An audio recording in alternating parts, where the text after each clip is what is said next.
absolutely essential to include her in your freshman class. Millie expresses the nuances of her relationship to culture. My first reader gave me a score of. Her list is dizzying. Why are they so sassy? Honestly, I'm kind of stunned. Hi friends, it's Millie and welcome back to another video. I have a really special video prepared for you guys today.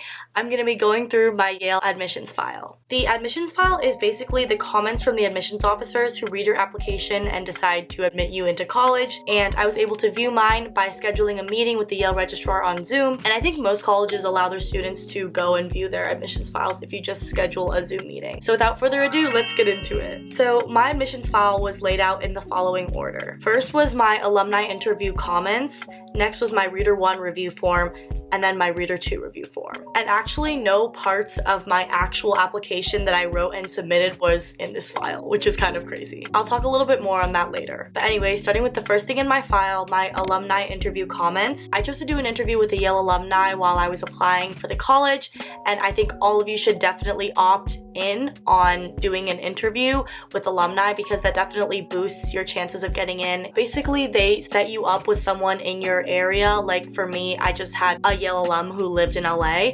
and you guys meet up or meet over Zoom and then just do like 30 minutes of talking to each other about why you're applying, what you like about Yale, and you can also ask them questions about their experience. In my file, my alumni interviewer basically wrote a couple of paragraphs regarding what we talked about in our conversation, including both some of the accomplishments that I talked about and some of the things that I did during high school, as well as some of the things I wanted to do at Yale. Her comments were so lovely and so sweet, and I also loved meeting her and talking to her. She just ended by saying that she thought I would be a strong fit for Yale and that she could see me being a leader in my residential colleges. I don't know if I really succeeded in becoming a leader in my residential college, but I love Silliman, so hey. And then the next thing in the file was my Reader 1 review form. So basically, once you submit your application, you have two admissions officers who read through your entire application and then give it a score on a scale of 1 to 5, where 1 is the best and 5 is the worst. And then I think these admissions officers who read your application in its entirety are the ones that will present it to the like greater panel or board that makes the final decision. So my first reader gave me a score of 2+, and I think the plus and minus is like which way are you leaning, and the plus is like you're leaning towards like a better score, and then the minus is like you're leaning towards a worse score. So 2+ is like 2 but a little bit better maybe. So the form starts by listing a bunch of facts about me, like my gender, my intended major, which was global affairs, and my weighted and unweighted GPA, which was a 4.0 and a 4.22. Then it had the extracurricular comments from the reader. The reader basically took what I wrote in my extracurriculars and honors section of the Common App and summarized it to be a little more concise. They also specifically noted that I had submitted a 4-page resume addendum on my racial equity work, which is kind of funny because they didn't talk specifically about what I included in the resume, just that it was 4 pages. Why are they so sassy? Like, it seemed like they started by listing some of my big awards, like the Princeton Prize in Race Relations, and also that I was a Koch semi-finalist, Cameron Impact Scholar finalist, and Yale Bassett Award. They also put YYGS really high, which is like this summer program that I did at Yale where you like study with Yale grad students and Yale professors. I think that actually seemed pretty important in terms of my application because it's up so high. Also, they noted that I was ASB president, that I founded my own organization, Youth Against Hate. They wrote a lot about my acting work and like some of the specific professional things that I did. So that's the extracurricular comments from my Reader 1. And now let's move on to the essay comments. They basically wrote 1 or 2 sentences about each essay, summarizing it and then giving like their personal thoughts. Like for E1, which is my Common App essay, they basically summarized it saying, drinking herbal remedies with mom, a metaphor for celebrating her Chinese heritage. Millie expresses the nuances of her relationship to culture quite well. Writing is confident with a nice touch of humility. And then they have CD, which I think is my extracurricular essay. That is a Yale supplemental essay. COVID era Asian violence inspired Millie to create Youth Against Hate, which has become a successful organization. They also have YY, which I believe is why Yale essay. That's like why this college that every single college application has. YYGS and Yale China Association's Public Resources Fellowship, New Haven AAPI Community. This is convincing. This is convincing. It seems like what they're doing is just like giving a summary in general of what I wrote in my essay and then their end of like what they personally think and whether it's good or bad. Like, this is convincing.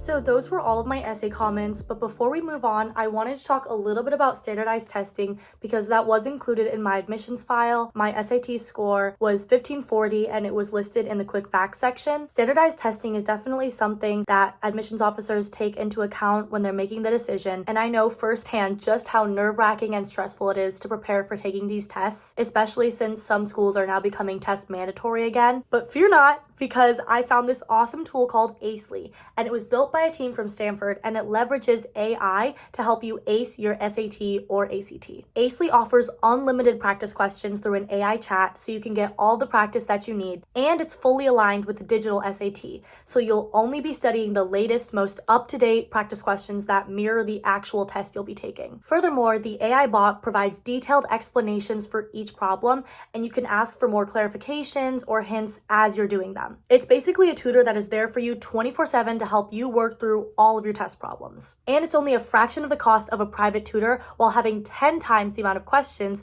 of an SAT prep book. If you want to try Acely, you can start a free trial right now at the link in my bio or just go to acely.ai. And if you want to get $10 off your first month, you can use my code MILLY10. I hope this is helpful and good luck to all of you who are studying for your standardized tests right now. You got this. Now back to the video. Then after they reviewed all of my essays, they went into summarizing and reviewing my teacher recommendations and my counselor recommendations. I actually sort of planned it out so that my two letter of recs for my different teachers were kind of different and covered different parts of who I am. Like my first recommendation from my English teacher focused a little bit more on how I am as a student in an academic space. But then my second recommendation was from a teacher who sort of knew me in the school space in general, was a big part of one of the clubs that I led. My reader definitely picked up on that because they wrote about how in my AP English language class, my skills were driven to mastery, top student, resists oversimplifying or judging, exudes maturity and depth of thought. And then for my second recommendation letter, it was deep passion, known by peers as an outstanding actress, empathetic leader who brings peers along with her. And then the counselor rec was also just a summary of some of the things that my counselor said about me, organized countless events for our school, insatiable appetite for knowledge, absolutely essential to include her in your freshman class. And then at the end of these essay comments, they also have their general review of me. Millie gets huge support from all, 7 edging on 8 level recs that highlight her unique ability to create new social justice opportunities within school and up to state level. At times, I found her writing a bit self-promotional, but school's description of her generous leadership style convinced me that she really does bring others into the fold and is a definite change maker already recognized on the state and national level. That was Reader 1's personal verdict on me. It's good to know that my writing was a bit self-promotional. I don't know, I feel like the point of college apps is kind of to write about yourself, but maybe I'm wrong. Below their personal evaluation of me, they also have ratings of different parts of my application, and I think this is kind of the most helpful part of this video. So the categories they gave me individual scores for were EC, which I think stands for extracurriculars, T1, which is teacher recommendation 1, I think, T2, which is teacher recommendation 2, and CR, which is counselor recommendation. It seems like letter of recs are way more important than I thought they were. I didn't really expect that. Take with that what you will. Ask your teachers early. They gave me individual scores for all of these. From my research, it seems like they do it on a scale of 1 to 8, and this is confusing because 1 is the best for your overall rating, but then 1 is the worst for your individual scores. I scored a 7 on all of the categories. 7 out of 8?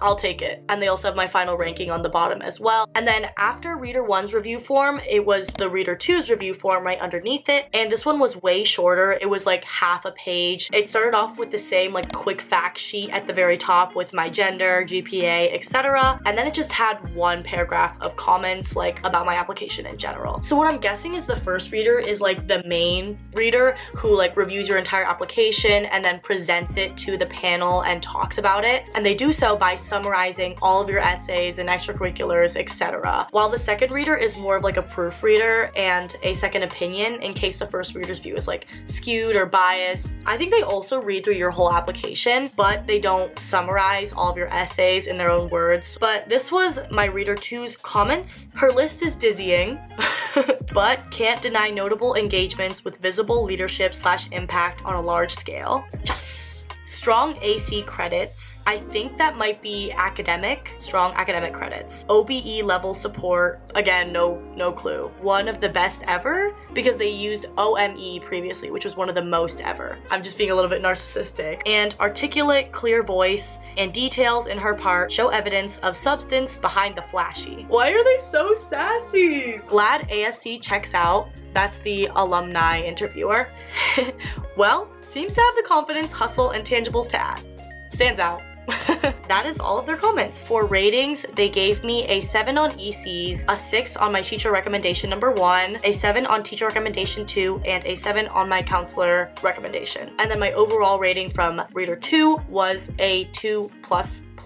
That was my whole application. What do you guys think? Honestly, I'm kind of stunned because I didn't expect none of my actual application that I wrote to get into the file. I guess I just thought that part of what I had written would be read by everyone in the final room where they make the decisions. Like, I guess it partly is because the amount of applicants they have every year is so many, so they have to streamline the process as much as they can. But that really does show that college admissions is so subjective and such a game of luck, because your admissions decision is entirely dependent on 2 individuals who read through your application and decide how much they resonate with your story and bring it to the rest of the group in that way. But yeah, I think this fact is both like scary and in a way like reassuring, because obviously it's very scary to know that your fate in terms of college is entirely dependent on 2 random people that you don't even know. But also, like, when you're waiting on that decision and if you get it back and it's not what you wanted, know that that is not at all a direct reflection of who you are or what you've done and achieved. It is so much of a gamble and a game of luck. For those of you writing your college apps right now, if you take anything